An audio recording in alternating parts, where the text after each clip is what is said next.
Tere tulemast hommikupäikeselossi! Siin elavad kuningas ja kuninganna.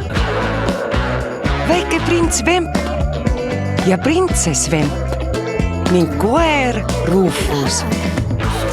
Igal õhtul läksid ema ja isa kummitus oma kummitustööle lossi.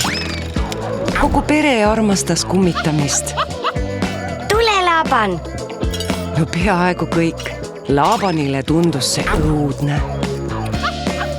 Näed sa, ta ei olnud tüüpiline kummitus. Laaban oli kummitus, kes kartis väga pimedat. Kummitus!